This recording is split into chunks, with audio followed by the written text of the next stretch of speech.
ईद की सबसे खूबसूरत बात क्या होती है जब अपने अपनी मोहब्बत से याद रखते हैं। आज मेरी छोटी सी भतीजी मेरे लिए ईदी लेके आई। ये लम्हा मेरे लिए बहुत खास था। वो छोटी छोटी बातों से और छोटी छोटी जो चीजें वो मेरे लेके आई थी, इससे मुझे इतनी खुशी मिली कि मैं आप लोगों को इन लफ्जों में नहीं बता सकती हूँ। मैके के नाम पे मुझसे गिने चुने रिश्ते रह गए, लेकिन अल्लाह का शुक्र है वो रिश्ते बहुत प्यारे हैं और मुझे बहुत अजीज हैं। और अल्लाह करे कि हम बहन भाइयों में ये जो प्यार है इसी तरह मोहब्बत बढ़ती रहे और कम ना हो, और हमारा जो मेका है वो इसी तरह आबाद रहे। मेका जो होता है भाइयों के साथ आबाद रहता है, और मेरे भाइयों को अल्लाह ताला सेहत तंदुरुस्ती दे और उनके घरों को आबाद रखे। बिस्मिल्लाहिर्रहमानिर्रहीम। अस्सलाम वालेकुम everyone, welcome back again to my channel. कैसे हैं आप लोग? आई होप कि आप लोग ठीक होंगे। अल्लाह की करम से मैं भी बिल्कुल ठीक हूँ। न्यू और फ्रेश वीडियो के साथ आप लोगों की खिदमत में हाजिर हुई हूँ।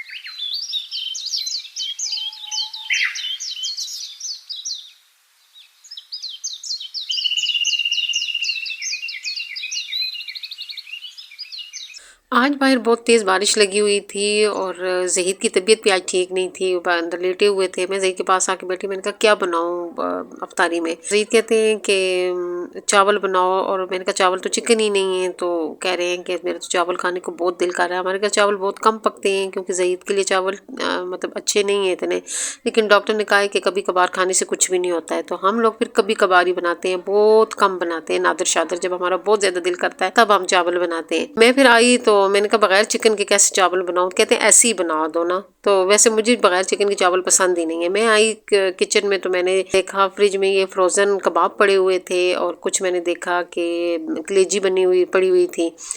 तो मैंने ऐसे सोचा कि मैंने कहा चलो चावल ऐसे ही बना देती हूँ, फिर दम पे जो है ना कबाब तल के डाल दूंगी। तो फिर मैंने ऐसे ही किया, चावल ऐसे ही बना के ऊपर दम पे जो है ना कबाब डाले, साथ कलेजी को भी जो है ना फ्राई किया। सिर्फ लहसन डाल के फ्राई किया, ज़्यादा इसमें कुछ भी नहीं डाला है। कलेजी में सिर्फ लहसन और नमक डाला है और कुछ भी नहीं डाला है। और इसी तरह फ्राई करके मैंने फिर चावलों के ऊपर इस तरह सारा जो जितनी कलेजी बनाई थी, कबाब बनाए थे, और साथ बस थोड़ा बहुत सलाद बनाया था। तो ये एक हमारा बड़ी मज़ेदार सा प्लेटर बन गया था। जब मैं अंदर लेके गई और ज़ईद ने देखा, ज़ईद था वाह, तो बड़े खुश हो गए ज़ईद के। जो है ना, मैंने तो सादे चावलों के चक्रों में था, तो ये तो पूरा प्लेटर बन के आ गया। तो मुझे कहते हैं ऐसे अरबी लोग भी जो है ना बनाते होते हैं।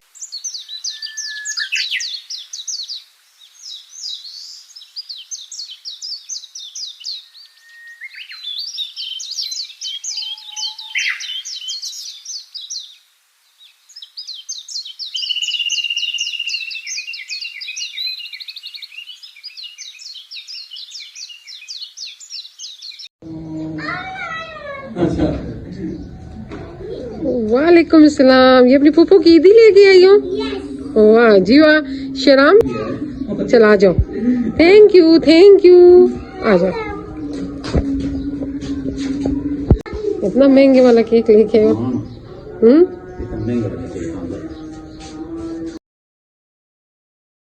ये दोनों छोटे बहन भाई जो है ना मेरे लिए ईदी लेके आए थे, फूफो के लिए ईदी लेके आए थे, और इतनी खुश हो रही थी, इतनी इस चीज़ को वो एंजॉय कर रही थी कि मैं फूफो के लिए ईदी लेके आई हूँ। और ये वो कब से चीज़ें ला रही थी, और उससे रहा नहीं जा रहा था। वो बार बार कह के फूफो एक आपके लिए सरप्राइज़ है, फूफो आपके लिए एक सरप्राइज़ है। उसके पेट में दर्द हो रहा था कि मैं कब फूफो को बताऊँ कि हम तो आपके लिए ईदी लेके आएंगे। चीज़ें जो होती हैं वो ये नहीं कि उनकी अहमियत होती है, अहमियत उनकी होती है जो लाने वाले होता है, वो कितनी मोहब्बत और प्यार से चीज़ें लेके आ रहा है। और मैंने अपनी जो तजर्बा है, जितने साल की मेरी जो है ना मेरी एज हो गई, और अपनी एज से, क्योंकि मेरी दो बड़ी भाभियाँ भी गुजरी हैं और ये मेरी तीसरी भाभी है, और ये छोटे वाला भाई है, मुझसे तो बड़ा है लेकिन ये है कि भाइयों में ये सबसे छोटा है। तो मैंने ये चीज़ देखी है, जो मेरे बड़े बहन भाई थे उनके भी जो है ना तजर्बे से गुजर के मैं यहाँ तक पहुँची हूँ। तो मैंने ये चीज़ नोट की है कि अगर आप चाहते हैं कि आपके जो भतीजे और भतीजियाँ हैं वो आपसे मोहब्बत करें, तो आपने उनकी माँ से भी मोहब्बत करनी होती है। और यहाँ पे मैं भाभीयों से भी रिक्वेस्ट करूँगी कि वो भी अपने ताल्लुकात वहाँ पे बेहतर रखें, ताकि जो बच्चों का ददियाल है वो ख़त्म ना हो। दोनों तरफ से होती है बात होती है। नंदों को भी चाहिए अपनी भाभीयों के साथ अच्छा सलूक रखें, ताकि जो बच्चे हैं वो देखें और वो खुश हों कि हमारी माँ माँ की बड़ी अहमियत है हमारे ददयाल में। और फिर वो ये होता है कि वो खुद ब खुद ददयाल के साथ अटैच हो जाते हैं, क्योंकि जो बच्चे होते हैं अपनी माँ से बहुत ज़्यादा मोहब्बत करते हैं। और यहाँ पे भाभीियों को भी चाहिए कि वो अपनी नंदों के साथ अपने ताल्लुकात बेहतर रखें, ताकि जो मुस्तकबिल में जो बच्चे होते हैं उनसे ददयाल न छीना जाए, क्योंकि जो बच्चे होते हैं उनको ददयाल की भी ज़रूरत होती है और ननियाल की भी ज़रूरत होती है। ये हमारी गलत फहमी होती है, एक मर्द की गलत फहमी होती है कि वो कहे कि मेरे जो बच्चे हैं वो सिर्फ ददयाल से प्यार करे, और एक औरत की भी गलत फहमी होती है कि वो ये चाहे कि मेरे बच्चे सिर्फ अपने ननियाल से प्यार करें। बच्चों को दोनों रिश्तों की ज़रूरत होती है। बचपन में ये चीज़ इतनी फील नहीं होती है, लेकिन जब बच्चे जवान हो जाते हैं तो फिर ये चीज़ें फील होती हैं और फिर इनको एहसास होता है कि बच्चों को दोनों रिश्तों की ज़रूरत होती है।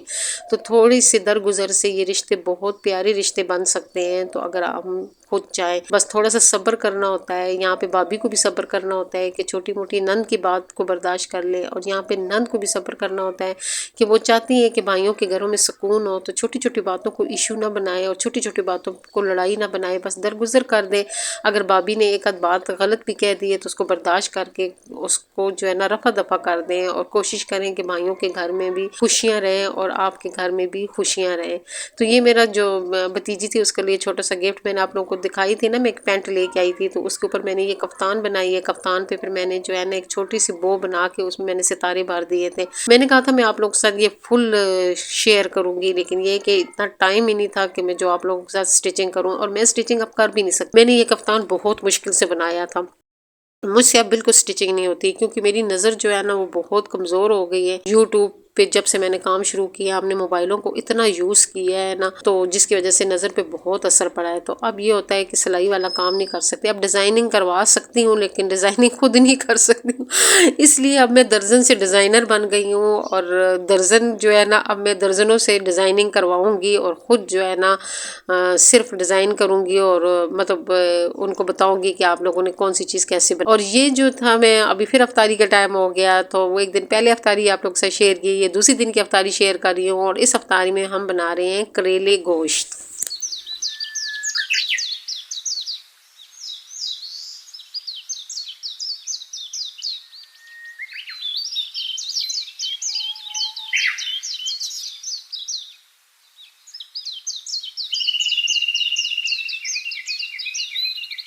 पहले मैंने कहा कि जो करेले और ये प्याज और सब्ज़ मिर्चें ये हांडी में ही फ्राई कर लूँगी, लेकिन हांडी में जो है ना चीज़ इतनी स्लो बनती है, तो अफ्तारी का टाइम था, मैंने कहा इसमें तो फिर घंटों लग जाएंगे। जो मिट्टी की हांडी होती है इसमें बहुत स्लो खाना बनता है, लेकिन ये कि बहुत मज़े का बनता है। तो फिर मैंने ऐसे किया है कि अलग से उसको फ्राई करके, और बाकी जो चिकन वगैरह था वो मैंने फिर हांडी में ही बनाया है। लेकिन ये कि करेले और सब्ज़ मिर्चें और जो प्याज थे इनको अलग से फ्राई कर लिया है। आप लोग पता नहीं करेले कैसे बनाते हो, लेकिन मेरे तरीकाकार यही होता है कि मैं करेले को, प्याज को, सब्ज़ मिर्चों को अलग फ्राई करती हूँ। अगर वैसे बनाने होते हैं गोश्त के बगैर ना, तो फिर ये होता है कि दोबारा फिर प्याज का मसाला बनाती हूँ, ये सारा जो फ्राई किया होता है ये उसमें जो है ना मिक्स कर दे। लेकिन यहाँ पे मैं चिकन में बनाने लगी थी, तो फिर ये जितना ऑयल था ये मैंने इसमें से निकाल लिया, और इसी ऑयल में फिर मैंने चिकन डाला है, और चिकन में मैंने फिर दोबारा से फिर प्याज डाले हैं, लहसुन डाला है, और उसकी अच्छी तरह बुनाई की है। और उसके बाद फिर जो है ना जितने मैंने करेले बनाए थे वो मैंने इसके अंदर डाल के तो इनको अच्छी तरह बना लिया था। बहुत मज़े के बने थे, बड़े टेस्टी बने थे। वैसे मिट्टी की हांडी में खाना बहुत मज़े का बनता है।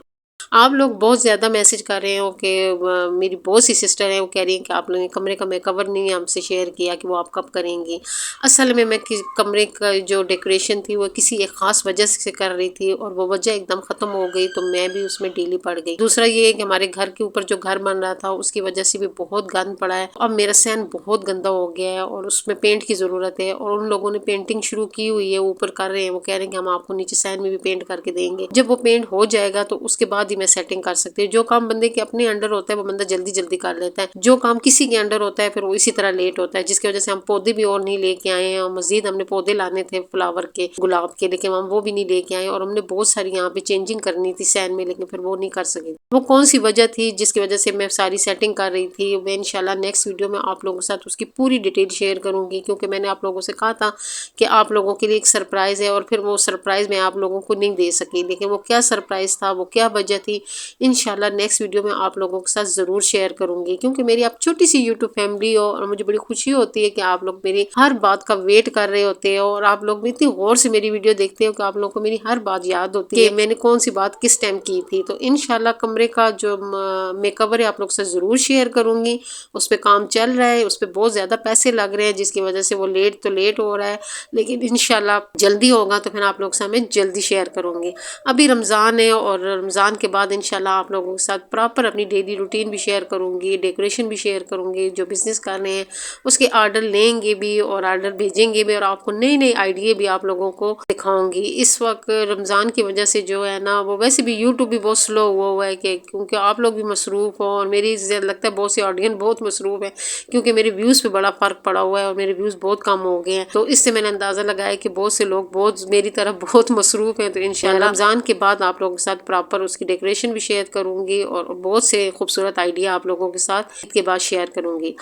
आज की वीडियो सिर्फ यहीं तक है। ये मेरे करेले गोश्त बहुत मज़े के मज़ेदार बने थे, आप लोगों ने इस तरह लाजमी ट्राई करने, आपके भी बहुत मज़े के बनेंगे। इंशाल्लाह कल फिर एक नई वीडियो में आऊँगी और आप लोगों के साथ अपनी ईद की शॉपिंग शेयर करूँगी और कुछ ईद की तैयारियाँ आप लोगों के साथ शेयर करूँगी और हो सकता है ईद से पहले वो मेरा लास्ट व्लॉग हो। तो इंशाल्लाह क्योंकि ईद के दिनों में आप भी मसरूफ़ होंगे, मैं भी मसरूफ़ होंगी, तो मेरा फिर ईद का जो व्लॉग होगा इंशाल्लाह ईद के तीसरे या चौथे दिन आएगा, लेकिन ईद से एक दिन पहले तक मेरे व्लॉग आते रहेंगे और आप लोगों ने एंजॉय भी करना है। आप लोगों को मेरी आज की वीडियो कैसी लगी कमेंट करके ज़रूर बताइएगा। अच्छी लगी है तो प्लीज़ वीडियो को लाइक कर दे, शेयर कर दे और जो नए लोग हैं वो चैनल को ज़रूर सब्सक्राइब करें। दुआ में याद रखें, खुश रहें, आबाद रहें। अल्लाह हाफिज़।